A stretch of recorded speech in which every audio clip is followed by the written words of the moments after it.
ევროსაბჭოს საპარლამენტო ასამბლეაზე დღეს ქართული ოცნების დელეგაცია კიდევ ერთხელ შეეცადა, რომ შეექმნა ილუზია ღირსებით მივდივართ ევროპისკენო. ევროპისკენ ღირსებით კი არ უვიზოთ ვეღარ მიდიხართ ბიჭო, თუ ვერ შენიშნეთ. და ეგ წესით ძალიან დიდი პოლიტიკური კრახი იყო, როცა მთელი დიპლომატიური კორპუსი მთავრობის წარმომადგენლები ვიზაზე უნდა იდგნენ და ან მიიღებენ არა. მაშინ როცა ხალხს უვიზო მიმოსვლა აქვს.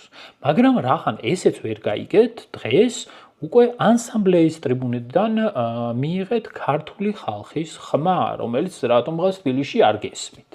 და ასამბლეამ უკვე ულტიმატუმის სახით წამოუყენა ქართული ოცნების დელეგაციას, რომ ან 3 თვეში შეასრულებთ 3 მოთხოვნას და ესენია პოლიტპატიმრების განთავისუფლება, პოლიციის ძალადობის აღმოფხვრა და ახალი არჩევნების ჩანიშვნა, ან დაემშვიდობებით ლეგიტიმაციასო. ამის შემდეგ წულუკიანმა განაცხადა, რომ ვწყვეთ მუშაობასო. ხო, წყვეთ, გამოგაგდეს პანღურით, დიპლომატიურად პანღურით გამოგაგდეს. და ეხლა რა მაინტერესებს, ევროპაში აღარავინ არ დარჩა. ვისკენაც მიდიხართ ღირსებით და ეხლა საით მიდიხართ ღირსებით?